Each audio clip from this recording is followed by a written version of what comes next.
Selamat pagi untuk jemaat dan simpatisan sekalian yang saya kasihi di dalam nama Tuhan kita Yesus Kristus. Bagaimana kabarnya? Puji Tuhan, semua dalam keadaan baik.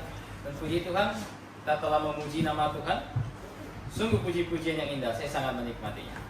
Dan kita bukan hanya memuji Tuhan hari ini, tapi kita akan belajar firman Tuhan. Mari kita buka Alkitab kita dalam Maleakhi pasal 3. Maleakhi pasal 3. Kita akan lihat ayat ke-6 hingga ayat ke-18. Maleakhi pasal 3 ayat ke-6 hingga ayat ke-18. Jika sudah menemukannya, kita akan baca silih berganti. Ayat ke-6 jemaat dan simpatisan, ayat ke-7 demikian silih berganti hingga ayat ke-18. Maleakhi 3. Bahwasannya aku, Tuhan, tidak berubah, dan kamu, Bani Yakub, tidak akan lenyap. Sejak zaman nenek moyangmu, kamu telah menyimpang dari ketetapanku dan tidak memeliharanya. Kembalilah kepadaku, maka aku akan kembali kepadamu. Firman Tuhan semesta alam. Tetapi kamu berkata, dengan cara bagaimanakah kami harus kembali? Bolehkah manusia menipu Allah? Namun kamu menipu aku. Tetapi kamu berkata, dengan cara bagaimanakah kami menipu engkau? Mengenai persembahan persepuluhan dan persembahan khusus. Kamu telah menantu, tetapi kamu masih menipu aku. Ya kamu seluruh bangsa. Bawalah seluruh persembahan persepuluhan itu ke dalam rumah perbendaharaan, supaya ada persediaan makanan di rumahku, dan ujilah aku. Firman Tuhan semesta alam. Apakah aku tidak membukakan bagimu tingkap-tingkap langit dan mencurahkan berkat kepadamu sampai berkelimpahan? Aku akan menghardik bagimu pelahap-pelahap, supaya jangan dihabisnya hasil kebanggamu, dan supaya jangan pohon anggur di padang tidak berbuah bagimu. Firman Tuhan semesta alam. Maka segala bangsa akan menyebut kamu berbahagia, sebab kamu ini akan menjadi negeri kesukaan. Firman Tuhan semesta alam. Lanjut. Kamu berkata, apakah kami bicarakan di antara kami tentang engkau? Sampai 18.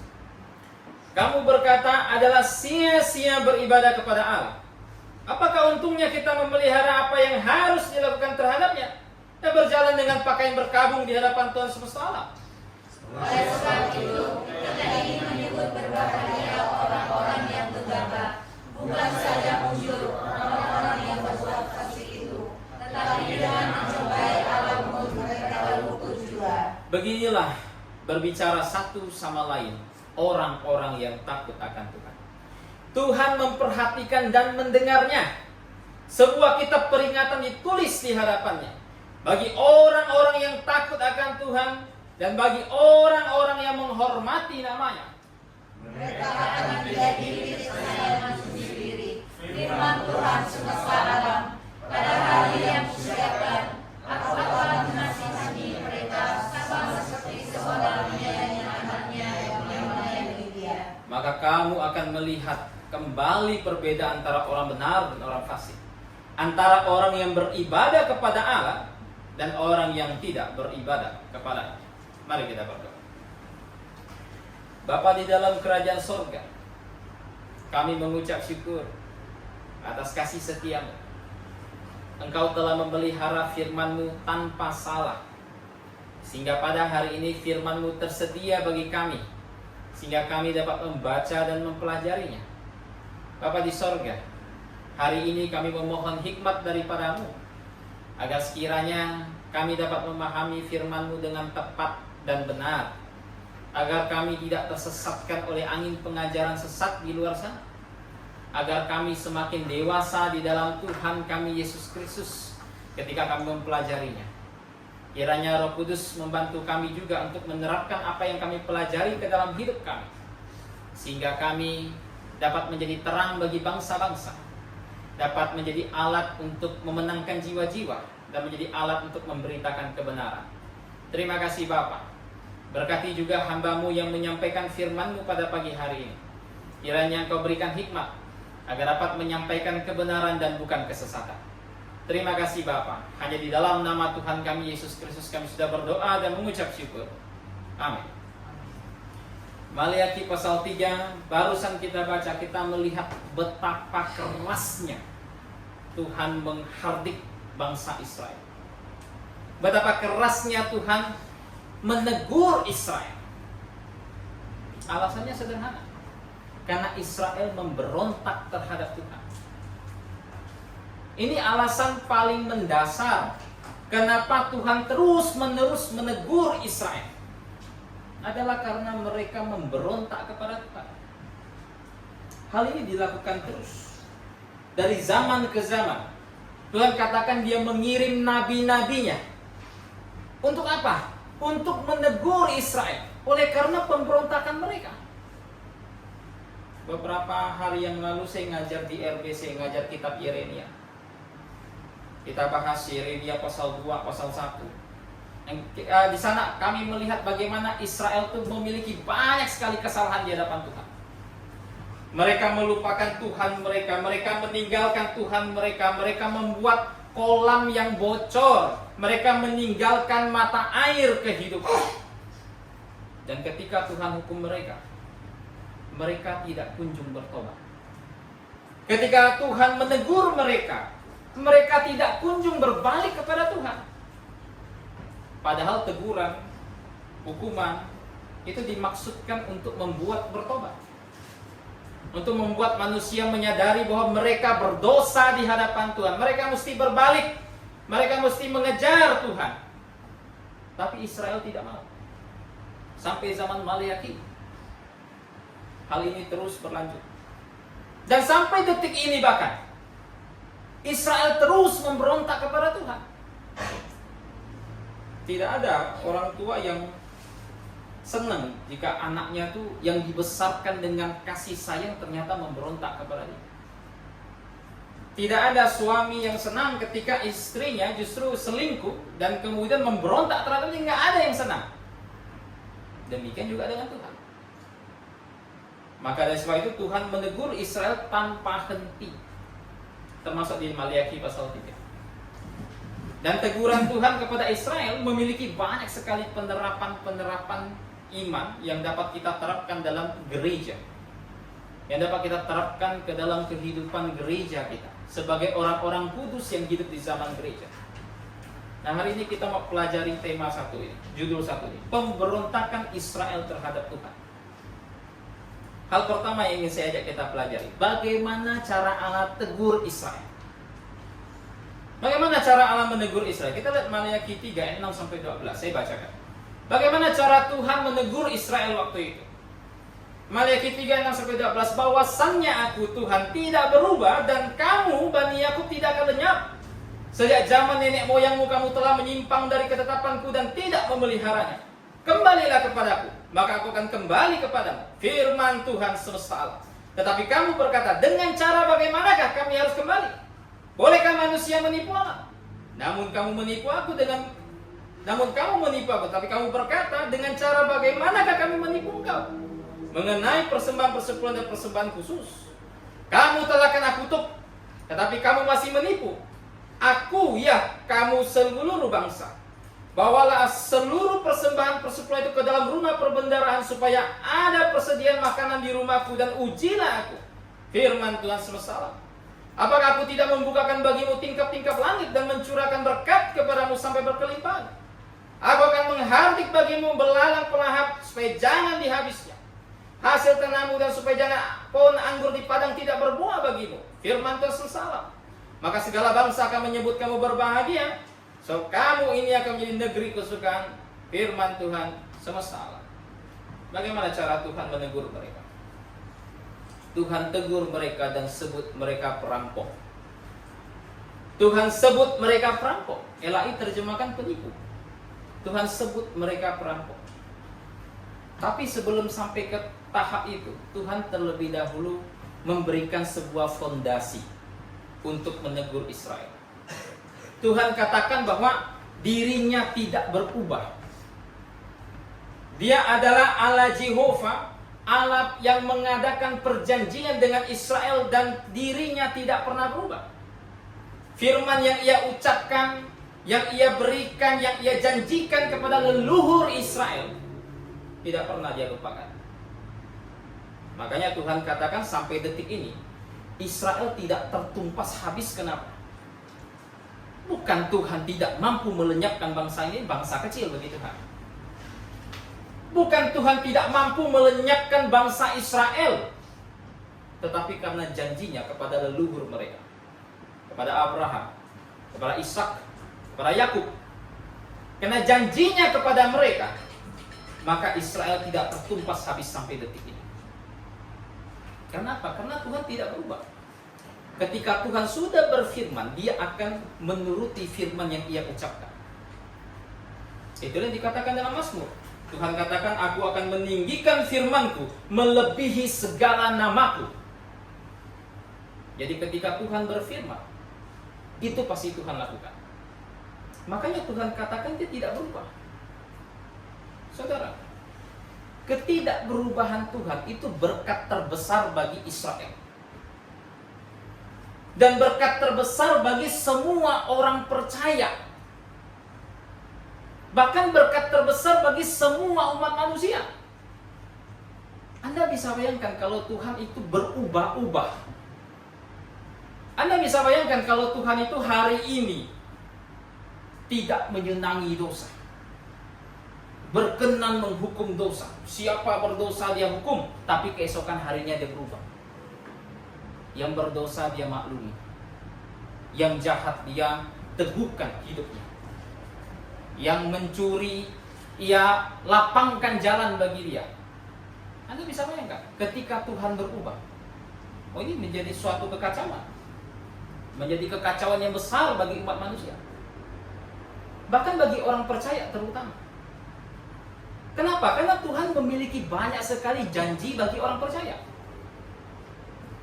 Jika Anda baca Alkitab, ada berapa banyak janji yang Tuhan berikan kepada orang kudus. Perjanjian baru saja, orang kudus zaman gereja saja, berapa banyak perjanjian yang Tuhan berikan. Berapa banyak Tuhan katakan bahwa itu adalah pengharapan yang kekal. Itu adalah sau yang kuat, yang dilabuhkan sampai belakang tabir. Tapi kalau Tuhan berubah,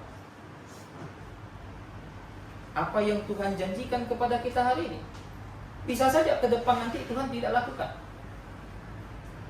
Apa yang Tuhan beritahukan dalam firman-Nya, bisa jadi Tuhan tidak kerjakan. Anda bisa bayangkan kalau Tuhan berubah. Justru ketidakberubahan Tuhan merupakan berkat terbesar bagi seluruh umat manusia. Yakobus katakan pada dirinya bayangan berbalik pun tidak ada, untuk menggambarkan ketidakberubahan pada dirinya. Dulu Dia kudus, hari ini Dia kudus, masa depan pun Dia kudus. Makanya Tuhan katakan apa? Baik dulu, sekarang, dan selamanya Dia tetap sama. Itu berkat terbesar. Israel tak musnah gara-gara itu. Tapi saudara, sekalipun Tuhan tidak berubah, Tuhan mengikuti apa yang Ia sendiri ucapkan, apakah Israel hidup menuruti Tuhan? Tidak. Apakah Israel mensyukuri berkat terbesar tersebut, sehingga mau hidup menuruti apa yang Tuhan katakan, menuruti perintah-perintahnya, menuruti ketetapan-ketetapannya? Tidak, saudara. Israel pernah satu kali begitu amat sangat mengasihi Tuhan. Pernah satu kali. Ketika mereka keluar dari bangsa Mesir, mereka sempat mendeklarasikan satu hal kepada Tuhan di daerah Gunung Sinai. Mereka katakan bahwa kami, apapun yang Tuhan katakan, kami akan turuti. Itu perkataan Israel. Apapun yang Tuhan katakan akan kami lakukan. Pokoknya kau dengarkan saja, kau jadi perwakilan kami Musa. Naik. Yang Tuhan katakan kami aminkan. Oh, ini kan bukti kasih, betul nggak? Saya rasa kalau kita semua orang percaya zaman gereja seperti itu, kan mantap semua. Terserah Tuhan mau ngomong apa, kami aminkan. Kan begitu. Tapi baru ngomong seperti itu, baru saja bicara seperti itu, mereka mulai menyimpang dari Tuhan. Baru saja mengungkapkan kasih mereka yang mula-mula, baru saja, tidak sampai hitungan tahun, mereka langsung menentang Tuhan, berbelok dari jalan Tuhan. Makanya Tuhan katakan bahwa leluhur mereka, bukan hanya Israel waktu itu, leluhur mereka terus menyimpang, terus menentang, terus memberontak kepada Tuhan 40 tahun di padang gurun. Anda bisa bayangkan seberapa sabarnya Tuhan. Berapa kali Tuhan umumkan, ini Musa, saya lenyapkan saja bangsa ini, kemudian saya buat daripada kamu bangsa yang besar, melebihi bangsa itu. Berapa kali Tuhan tersulut amarahnya. Namun Israel tetap ada sampai sekarang, oleh karena janji Tuhan saja. Anda bisa bayangkan, Tuhan katakan kepada Israel, berbalik kepadaku. Tadi barusan kita baca Maliaki pasal 3 ayat 7. Tuhan katakan, Tuhan nasihati mereka untuk kembalilah kepadaku. Saudara,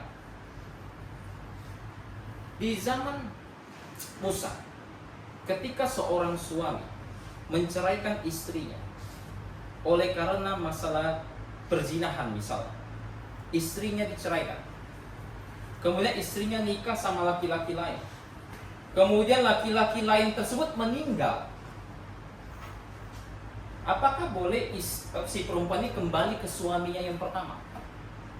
Menurut hukum Musa, Musa katakan tak bisa. Tak bisa. Sudah nikah sama orang lain, balik ke suami pertama tak bisa, menurut hukum Musa.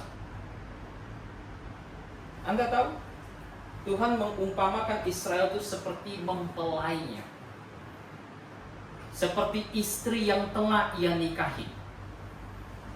Namun mereka berzina, mereka menyimpang dari Tuhan, mereka mengejar ilah asing. Tuhan biarkan mereka pergi. Kalau menurut hukum Musa, Israel mau balik lagi ke suaminya yang pertama, dalam tanda kutip, boleh tidak? Tidak boleh. Tapi Tuhan apa? Kembalilah kepadaku. Ini bukti kasih Tuhan yang terbesar bagi Israel. Saya bingung, ada orang bilang Allah perjanjian lama itu kejam. Saya bilang tak pernah baca Alkitab, kurang baca. Tuhan katakan kembalilah kepada, aturannya tak boleh, tapi kembalilah kepadaku. Bukan hanya di kitab Maliaki, di Zakaria pun demikian. Di kitab Zakaria Tuhan katakan kembalilah kepadaku, tapi Israel tidak mau. Dari zaman ke zaman Tuhan perintahkan, Tuhan peringatkan mereka kembali kepadaku, tapi mereka tidak kunjung mau. Bahkan Israel berkata kepada Tuhan, dengan cara bagaimana kami harus kembali? Ini kan tadi barusan kita baca Maliaki 3. Dengan cara bagaimana kami harus kembali? Dalam hal apa kami mesti taat Tuhan? Nah, ini bahasanya, bahasa gampangnya lah. Bagaimana, bagian mana lagi kami mesti taat? Saudara, Israel selalu begitu. Mereka berdosa di hadapan Tuhan, mereka dihukum Tuhan, tapi mereka merasa diri mereka tidak bersalah. Mereka merasa diri mereka tidak berdosa.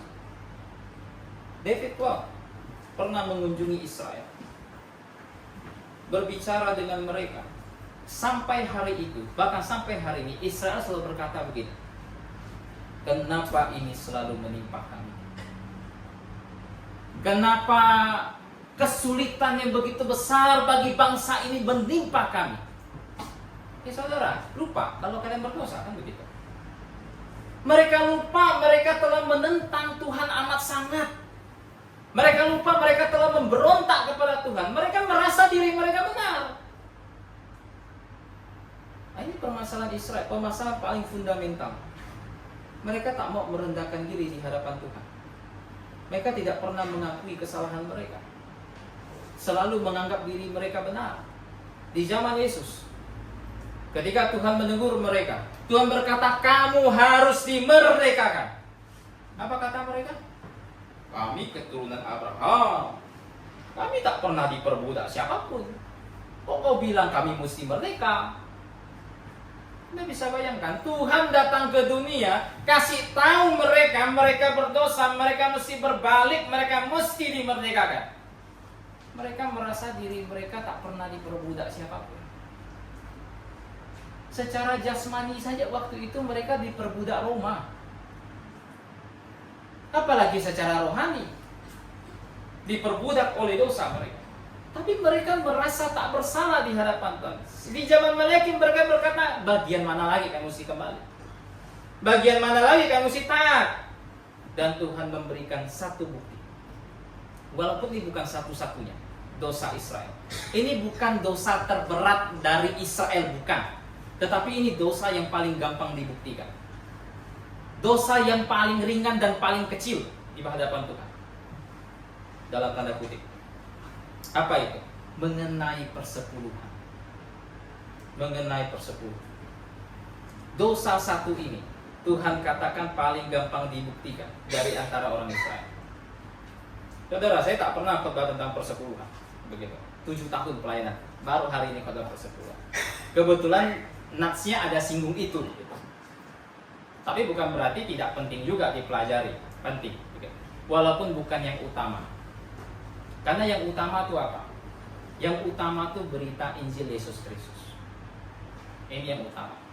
Yang belum diselamatkan tak usah pikir persepuluhan lah. Pikir dulu mati masuk mana gitu kan. Pikir dulu mesti tobat percaya kepada Kristus. Begitu. Tapi bukan berarti isu persepuluhan menjadi isu yang dapat dikesampingkan. Israel di sini berdosa untuk isu satu ini. Saudara, coba kita lihat bagaimana Tuhan memarahi mereka. Tuhan katakan mereka merampok Tuhan. LAI terjemahkan menipu. Anda bisa bayangkan orang dibilang ngerampok Tuhan? Kenapa ada orang yang disebut ngerampok Tuhan? Kenapa? Kenapa dikatakan orang yang Israel waktu itu tak kembalikan persepuluhan dibilang merampok Tuhan? Kenapa saudara? Coba kita lihat Imamat 27 ayat 30. Ini alasannya. Kenapa Israel waktu itu dituduh Tuhan merampok Tuhan? Bukan Tuhan tidak ada dasar. Imamat 27 ayat 30 dikatakan apa? Demikian juga segala persembahan persepuluhan dari tanah, baik dari hasil benih, di tanah maupun dari buah pohon-pohonan adalah milik Tuhan. Milik Tuhan, bukan milik Lewi. Tapi itu milik siapa? Milik Tuhan. Dikembalikan kepada Tuhan, Tuhan pakai itu untuk menghidupi suku Lewi. Bukan 11 suku gaji Lewi, bukan. Bukan Lewi jadi karyawannya 11 suku, bukan. Itu milik Tuhan. Begitu. Makanya ketika Israel tidak mau waktu itu mengembalikan persepuluhan, Tuhan katakan mereka merampok Tuhan. Saudara, persembahan persepuluhan orang Israel itu ada banyak macam. Ada banyak macam. Ada persembahan persepuluhan yang khusus nanti diberikan kepada Tuhan dan Tuhan pakai untuk menghidupi suku Lewi. Mau kita buka ayatnya banyak sekali, tapi karena waktu saya berusaha singkat biar khotbah hari ini selesai hari ini. Namun ada persembahan persepuluhan yang nanti dimakan di hadapan Tuhan. Dimakan oleh orang yang persembahkan dan dimakan oleh orang Lewi yang ada di kota tersebut. Nah, persepuluhan yang model kedua ini dilakukan setiap 3 tahun sekali. Itu hasil persembahan persepuluhan yang diberikan kepada Tuhan, Tuhan pakai kepada Lewi, tapi kemudian persembahan tersebut ada lebihnya. Nah, 3 tahun sekali, lebihnya itu dipakai untuk makan yang kasih persembahan persepuluhan dan orang Lewi yang tinggal di kota itu. Ada banyak macam persembahan persepuluhan di dalam orang Yahudi. Nah saudara, saya katakan begini, persembahan persepuluhan yang dipraktikkan orang Yahudi tak bisa dipraktikkan di zaman ini.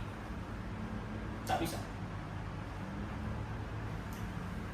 Karena begini, persembahan persepuluhan itu punya banyak jenis penerapan. Karena sebelum Israel ada saja, persembahan persepuluhan itu sudah ada. Abraham memberikan persepuluhan. Bagi yang sudah membaca kitab Kejadian, yang grup baca Alkitab nanti akan sampai. Abraham memberikan persepuluhan, Yakub memberikan persepuluhan. Begitu. Sebelum Israel ada bahkan. Israel ada dibuat lebih kompleks hukumnya. Persembahan persepuluhan dari tanah, nanti untuk Lewi dan lain sebagainya. Kita bisa terapkan seperti Israel? Nggak bisa. Kenapa? Saya bukan Lewi. Kan begitu. Saya orang Tionghoa kan begitu, orang Cina begitu, bukan orang Lewi. Begitu. Tetapi walaupun penerapan persepuluhan di masa Israel tak bisa diterapkan di sini, bukan berarti persembahan persepuluhan tidak ada. Persembahan persepuluhan di masa gereja punya penerapannya sendiri. Begitu. Jadi hukum persembahan persepuluhan itu begini. Persembahan persepuluhan itu merentang dari zaman ke zaman, hanya punya jenis penerapan yang berbeda. Penerapan pada zaman sebelum Israel seperti apa? Oh, Abraham perang, kemudian sebagian harta perangnya dia kasih persepuluhan.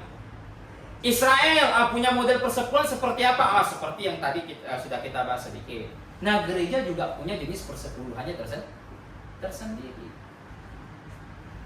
Nah, saudara, kenapa banyak orang tuh agak sedikit anti ngomong persepuluhan? Karena begini, yang buat orang anti itu adalah oknum yang menggunakan persepuluhan dengan cara yang salah, menyesatkan umat Tuhan dengan cara persepuluhan. Cuma lucunya ketika mereka sudah disesatkan, kemudian mereka sadar mereka disesatkan, yang disalahkan persepuluhannya, bukan oknumnya. Semua orang di luar sana yang berkata persepuluhan harus dikembalikan, kemudian yang tak kembalikan kena hukum Tuhan, saya bilang sesat itu. Sesat. Ingin memperkaya diri lewat menipu jemaat. Apalagi yang bukan baru-baru, sudah lama begitu. Kembalikan persepuluhan sebelum jam 2 siang. Ini perintah Roh Kudus, bukan perintah saya.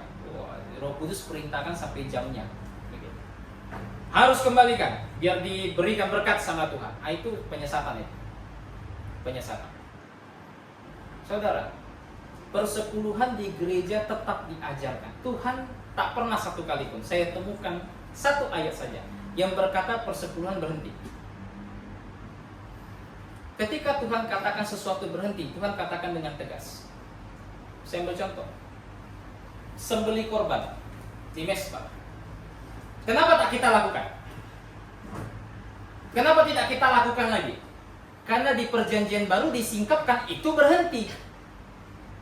Pernyataannya tegas. Ibrani pasal 9. Bahwa semua korban tersebut tidak dapat menguduskan manusia. Itu hanya lambang dari korban yang sesungguhnya.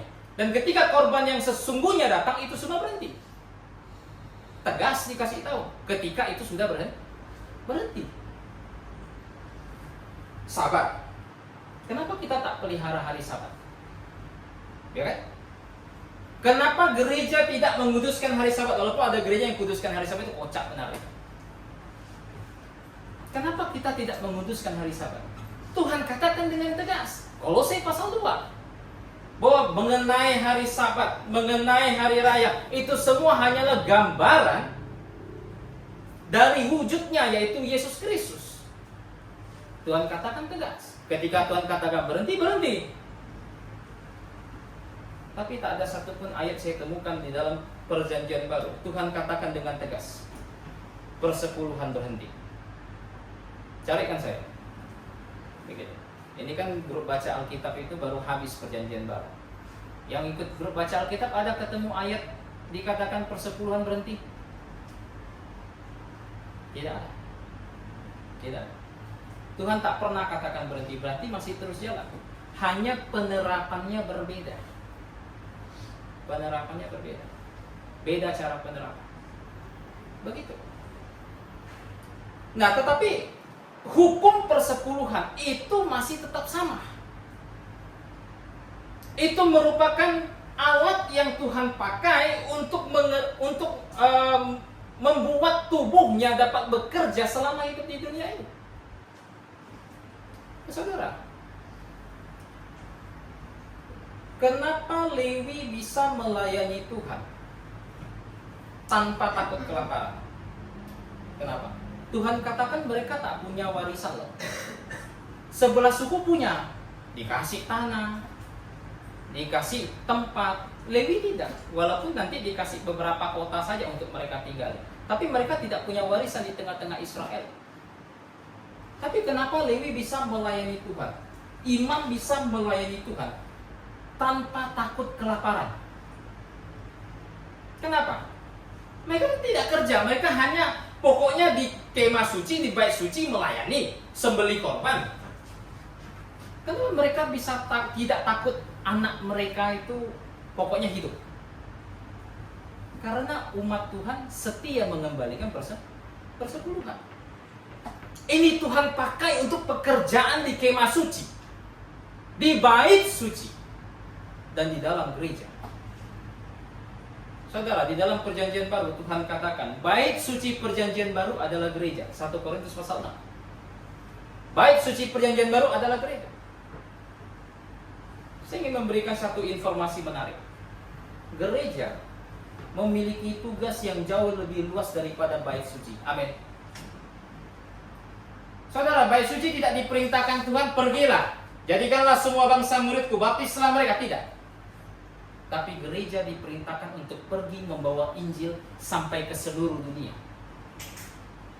Untuk mengajar setiap orang yang belum selamat dan semua yang sudah selamat.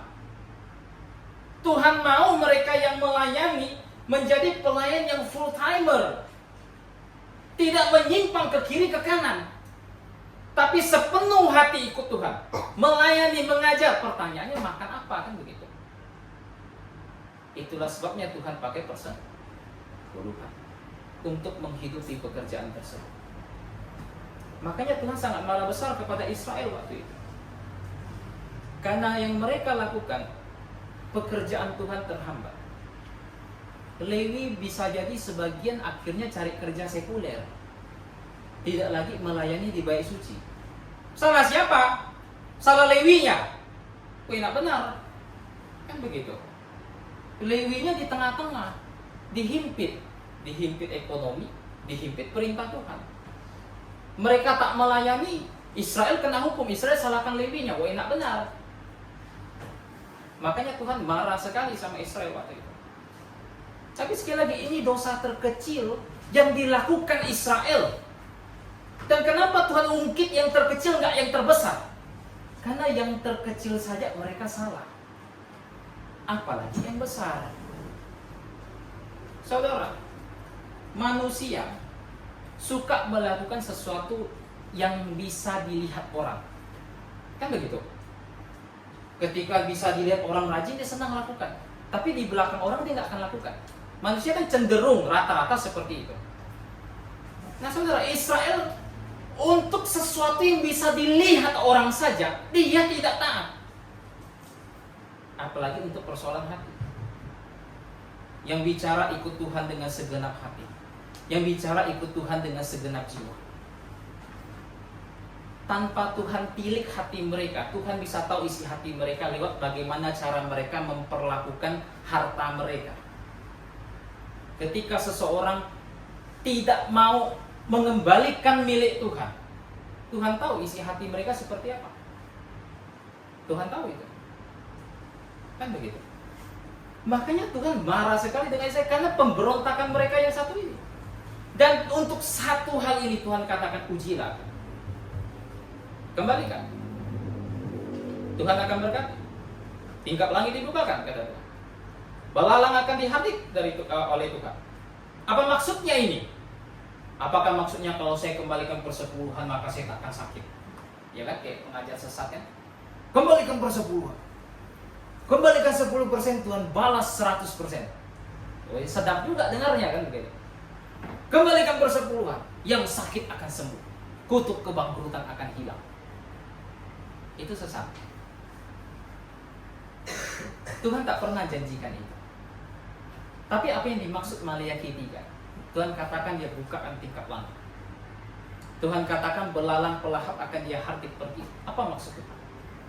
Maksud Tuhan adalah Tuhan akan memberkati dia, memberkati pekerjaan dia, supaya sekalipun dia hanya hidup karena 90%, Tuhan berkati dia dan dia akan hidup dengan cukup. Bahkan terasa lebih cukup melebihi dia pegang 100%. Tuhan tidak katakan rumahnya takkan bocor. Tidak, Tuhan katakan demikian. Tuhan hanya janji dia akan turut campur dalam apa yang mereka kerjakan. Saudara tahu betapa sombongnya manusia. Pernah baca kisah Nebukadnezar? Dia mengalahkan banyak bangsa, membangun kerajaannya dengan begitu megah, bahkan menjadi salah satu keajaiban di dunia kuno. Salah satu yang dia bangun itu Taman Gantung. Taman Gantung punya cerita tuh, dia punya istri orang Media Persia. Dia kan orang Babel, istrinya tuh rindu kampung. Kalau kita rindu kampung kan pulang kampung kan begitu. Kalau Nebukadnezar beda, istrinya rindu kampung, dia bawa kampungnya ke Babel. Dengan cara apa? Buat satu taman. Dia tanam dengan tanaman-tanaman khas Media Persia yang hanya tumbuh di Media Persia. Istrinya lihat taman itu, wah, walaupun di Babel tapi tapi Babel rasa Media Persia. Oh, itu hebat Nebukadnezar tuh, romantis orangnya. Begitu. Tapi ketika dia sudah mencapai tingkat keberhasilan sangat tinggi, Daniel pasal keempat, kenapa Tuhan hukum dia menderita penyakit jiwa, boantropi? Alasannya sederhana, karena dia meninggikan diri di hadapan Tuhan dan berkata bahwa semua ini saya dapatkan dari hasil kerja keras saya. Semua ini saya dapatkan dari tangan saya seorang diri. Saudara, apa beda orang Kristen dengan orang yang tidak percaya? Bedanya itu begini. Orang Kristen bisa tahu, di dalam keberhasilannya sekalipun, Tuhan bekerja di sana. Orang Kristen bisa melihat bahwa jika seandainya Tuhan tidak turut campur, bisa jadi saya tidak akan berhasil dalam beberapa proyek dan pekerjaan saya. Kebanyakan orang Kristen itu melupakan Tuhan, merasa dirinya sudah bisa melakukan semuanya sendiri. Saya berhasil begini, itu usaha saya kok. Oi. 1 Korintus 4 ayat 7 katakan apa? Sebab siapakah yang menganggap engkau begitu penting, dan apakah yang engkau punya yang tidak engkau terima? Dan jika engkau memang menerimanya, mengapa engkau memegahkan diri seolah engkau tidak menerimanya? Semuanya Tuhan berkati, tapi tidak dengan pengertian teologi sukses. Atap rumah kita tak akan bocor kalau kita kembalikan persepuluhan. Rumah kita tak akan roboh, untuk kebangkrutan tidak akan mendatangi kita. Enggak. Tetap mesti ada action dari kita, kerja. Tuhan berkata, ini yang Tuhan maksud dalam Maleakhi 3. Hanya ini yang Tuhan katakan, uji aku. Lihat seberapa tepatnya apa yang kukatakan. Tuhan katakan di atas, aku tidak berubah. Uji aku. Begitu. Makanya Tuhan menegur Israel dengan sangat-sangat keras. Itu hal pertama yang kita lihat.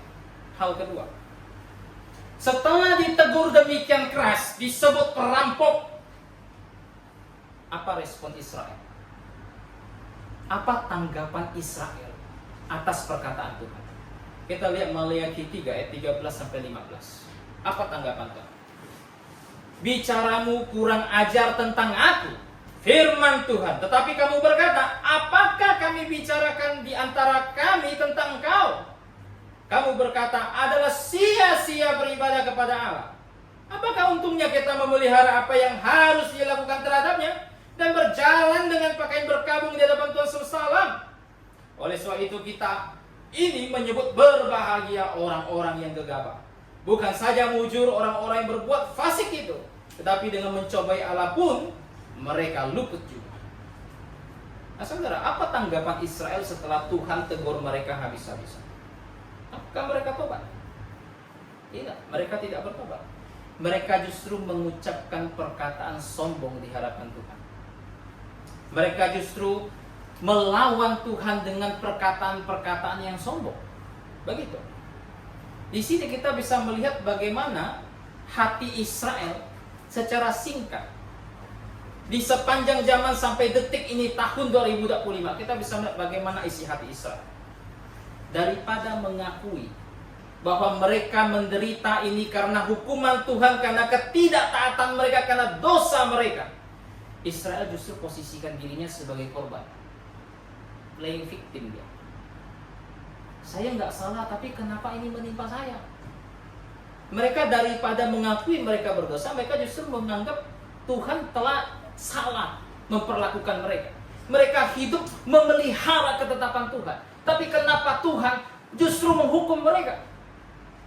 Saudara, dari atas kita sudah lihat bagaimana Israel itu amat berdosa di hadapan Tuhan. Tadi mengenai persepuluhan, itu dosa paling kecil, belum dosa yang lebih besar. Melupakan Tuhan Allah mereka, meninggalkan Tuhan Allah mereka, meninggalkan ketetapan Tuhan Allah mereka. Dan mereka berkata mereka tidak berdosa. Maka Israel berpikir seperti ini, lebih baik kami hidup jahat ya. Kami hidup jahat pun nanti kami akan tetap diberkati Tuhan. Kami hidup baik, tidak diberkati Tuhan. Mending kami hidup jahat. Maka di zaman Israel, sampai detik ini, Israel itu dipenuhi dengan hal-hal seperti ini. Mereka dipenuhi oleh pemimpin-pemimpin yang menganggap bahwa beribadah, melayani Tuhan, itu sia-sia, percuma. Ada satu orang bernama Ben Gurion. Ini orang Yahudi. Dia pelanggar Sabat, nggak pernah pelihara Sabat. Dan menganggap ngapain pelihara Sabat? Tuhan pun tak berkati kita. Ada satu orang nama Moshe Dayan, bukan Daya ya, Dayan. Moshe Dayan, seorang pezina. Untuk apa memelihara hukum jangan berzina? Untuk apa? Itu juga Tuhan hukum kita. Lebih baik hidup berzina. Makanya Israel zaman sekarang mengubah definisi. Mengubah definisi dari kata sadik. Sadik dalam bahasa Ibrani itu artinya orang benar. Orang benar kan kalau definisi Alkitab tuh orang yang ikut Tuhan, takut akan Tuhan dan lain sebagainya. Mereka ubah definisinya. Sadik itu katanya adalah orang yang mau berkorban bagi negara mereka. Satu rabi bernama Elishadan pernah ngomong gini, enggak peduli siapapun kamu, entah kamu orang yang homoseksual kah, entah kamu pezina kah, entah kamu tidak patuh hukum Tuhan kah, apapun itu, selama kamu berkorban bagi negara kamu, selama kamu berani mati bagi negara kamu, maka kamu orang benar, maka kamu sadik katanya. Saudara, betapa sombongnya Israel di hadapan Tuhan. Daripada mengakui mereka berdosa, mereka justru seperti ini model. Anda bisa bayangkan betapa sakitnya hati Tuhan melihat kebodohan mereka ini. Mereka melihat bagaimana kehidupan manusia berdosa yang hanya sementara itu sebagai satu patokan untuk menentang Tuhan mereka. Asaf pernah satu kali dalam Mazmur, dia katakan, kenapa saya hidup saleh macam begini, tapi Tuhan hukum saya terus. Lihat orang yang jahat itu, enggak Tuhan hukum. Sampai satu momen Asaf kembali ke bait suci dan Tuhan memberikan dia penglihatan. Dan Tuhan memberikan satu penglihatan kepada dia, bagaimana orang yang fasik, yang terus jahat tidak kunjung bertobat. Mereka berdiri di satu jurang, tepi jurang yang licin. Kapanpun bisa jatuh. Dan tidak ada orang yang peringatkan mereka, woi kau tepi jurang licin, cepat naik. Tidak ada. Kenapa? Karena mereka merasa kekayaan mereka sebagai bukti mereka itu tidak salah di hadapan Tuhan. Dan Asaf melihat bagaimana mereka di sana jatuh, sedangkan orang benar tetap berdiri di hadapan Tuhan. Tadi barusan kita nyanyikan bahwa kita ini di dunia hanya sementara. Segala kekayaan yang kita punya hanya sementara. Yang harus kita pikirkan adalah bagaimana untuk berakhir di dalam tempat kekal yang nikmat dengan Tuhan kita. Jangan hanya melihat apa yang sementara ini. Tuhan katakan yang sementara ini semuanya akan lenyap. Apa yang Tuhan katakan dalam Injil Lukas tentang orang kaya yang bodoh, yang menimbun kekayaannya amat sangat, membangun satu gubuk yang baru lagi untuk menimbun kekayaannya, dan berkata kepada jiwanya, jiwaku tenanglah kamu, sebab sudah ada masa depan untuk kamu, ada persediaan. Tuhan katakan engkau orang kaya yang bodoh, malam ini juga jiwamu akan dicabut daripadamu, dan dia mati di hadapan Tuhan. Apa yang Tuhan katakan? Semua hidup di dunia ini seperti embun, nampak sebentar kemudian hilang. Yang perlu kita pikirkan adalah bagaimana kita nanti di dalam kekekalan. Apakah kekayaan bisa bawa kita kekekalan? Tidak bisa. Tidak bisa. Apakah kejahatan kita bisa bawa kita ke tempat yang nikmat bersama Tuhan? Tidak bisa. Apa yang saya katakan minggu kemarin? Yang Tuhan tuntut adalah kekudusan yang sempurna untuk tinggal bersama Dia. Bagi yang sering datang Rabu malam dalam Mazmur dikatakan apa? Siapa yang bisa tinggal bersama Tuhan? Yang tangannya bersih, yang hatinya terus ikut Tuhan. Yang Tuhan tuntut apa? Sempurna tanpa cacat. Dan manusia tak bisa melakukan itu. Makanya Tuhan suruh utus anaknya Yesus Kristus datang ke dalam dunia untuk mati di atas kayu salib, menanggung dosa seisi dunia, dosa Anda dan dosa saya. Dan Tuhan hanya tuntut kita bertobat dan percaya kepadanya untuk beroleh hidup yang kekal. Hanya itu yang Tuhan mau. Jangan melihat dunia ini dengan kacamata dunia, tapi lihatlah dunia ini dengan kacamata iman. Setiap orang yang melihat dunia ini dengan kacamata iman dapat bersyukur di hadapan Tuhan. Minimal bersyukur bahwa dia sudah diselamatkan. Bersyukur bahwa dia bisa melayani Tuhan. Bersyukur dia bisa mengenal Tuhan yang benar. Bersyukur bahwa dia bisa semakin dewasa dalam Kristus. Hal-hal yang patut disyukuri. Begitu. Makanya Tuhan marah sekali kepada Israel. Aduh, sebenarnya masih ada satu poin lagi, cuma karena waktu. Di poin terakhir, nanti bisa baca sendiri di rumah, itu di Maliaki 3:16-18. Bagaimana Tuhan memberkati mereka yang berbalik kepada Tuhan. Tuhan sebut mereka permata Dia bagi yang berbalik kepada Tuhan. Tuhan berkati mereka. Tuhan tuntun mereka ke jalan kehidupan. Begitu. Dan inilah yang Tuhan mau di zaman gereja. Pikirkan, jangan hidup memberontak di hadapan Tuhan. Turuti apa yang Tuhan perintahkan. Lakukan apa yang Tuhan kehendaki. Maka kita semua akan dipimpin ke satu jalan kehidupan oleh Sang Gembala Agung, yaitu Tuhan kita Yesus Kristus. Amin. Kita tutup dalam doa. Minta kesediaan Pak Effendi tutup dalam doa, dipersilakan. Kita berdoa. Surga kita